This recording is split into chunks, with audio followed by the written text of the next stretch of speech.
Day 5 of tapering pull day ആയിരുന്നു. അപ്പോൾ pull day നമ്മൾ പുള്ളപ്പായിട്ടാണ് ഇന്ന് സ്റ്റാർട്ട് ചെയ്തത്. ജസ്റ്റ് വാമപ്പ് കഴിഞ്ഞ ഉടനെ തന്നെ ഞാൻ കുറച്ച് പുള്ളപ്സ് ചെയ്തു. പുള്ളപ്സ് ഞാൻ ക്ലോസ് ഗ്രിപ്പാണ് ചെയ്തത്. വൈഡ് ഗ്രിപ്പ് ചെയ്യാനുള്ള എനർജി ഒന്നും ഇല്ലായിരുന്നു ഇന്നലെ റണ്ണൊക്കെ കഴിഞ്ഞുകൊണ്ട്. അത് കഴിഞ്ഞ് നമ്മൾ നേരെ ഡെഡ് ലിഫ്റ്റിലോട്ട് പോയി. സാധാരണ എടുക്കുന്ന വെയിറ്റ് ഞാൻ ഇന്ന് എടുത്തില്ല. ഇന്ന് ജസ്റ്റ് ഒരു 50, 60, 70 എന്നുള്ള 3 സെറ്റായിരുന്നു. കാരണം ടേപ്പറിങ് ഫേസ് ആയതുകൊണ്ട് തന്നെ ബാക്കൊക്കെ നമുക്ക് വീക്കായി കഴിഞ്ഞാൽ ഓടുമ്പോൾ അത്രയും പീക്ക് പെർഫോമൻസിൽ ഓടാൻ പറ്റില്ല. സോ വെയിറ്റിൻ്റെ കാര്യത്തിൽ ഞാൻ ഇന്ന് ശ്രദ്ധിച്ച് വെയിറ്റ് കുറച്ചായിരുന്നു ഡെഡ് ലിഫ്റ്റ് ചെയ്തത്. ഡെഡ് ലിഫ്റ്റ് കഴിഞ്ഞ് നമ്മൾ നേരെ ബാർബൽ റോസിലോട്ട് പോയി. ബാർബൽ റോസും 3 സെറ്റാണ് ചെയ്തത്. അതും ലൈറ്റ് വെയിറ്റ് ആയിരുന്നു. ഇന്നത്തെ ഓൾമോസ്റ്റ് എല്ലാ വർക്കൗട്ടും ഞാൻ ലൈറ്റ് വെയിറ്റ് ആയിരുന്നു.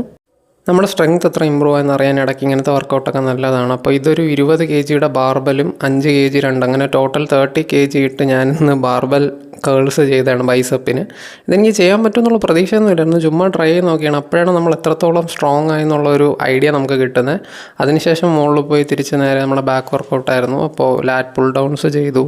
അത് കഴിഞ്ഞ് പിന്നെ നമ്മുടെ റോസ് ചെയ്തു, സീറ്റഡ് റോസിൻ്റെയാണ് ഈ വീഡിയോ. അത് കഴിഞ്ഞ് പിന്നെ നമ്മളങ്ങനെ കുറച്ച് ബാക്കിയുള്ള ബാക്ക് വർക്കൗട്ടാണ് ബാക്കി നമ്മൾ ചെയ്തത്. ബാക്ക് കഴിഞ്ഞതിന് ശേഷം മാത്രമാണ് ഞാൻ ബൈസപ്സ് വർക്കൗട്ട് തുടങ്ങിയത്. അപ്പോൾ എല്ലാത്തിൻ്റെയും കുറച്ച് വീഡിയോ ആയിട്ട് ഞാൻ ആഡ് ചെയ്യുന്നുണ്ട് ഇന്നത്തെ വീഡിയോയിൽ.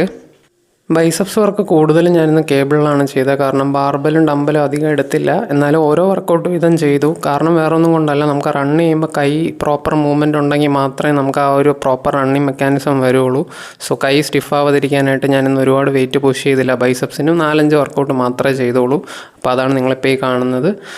പിന്നെ വീട്ടിൽ വന്ന് ന്യൂട്രീഷൻ സപ്ലിമെൻറ്റ്സും ഒക്കെ എടുത്തിട്ട് പ്രോപ്പർ റെസ്റ്റ് ആയിരുന്നു. അപ്പോൾ ഇന്നത്തെ വീഡിയോ ഇത്രയേ ഉള്ളൂ. വീഡിയോ ഇഷ്ടപ്പെട്ടാൽ ലൈക്ക് ചെയ്യുക, ഫോളോ ചെയ്യുക.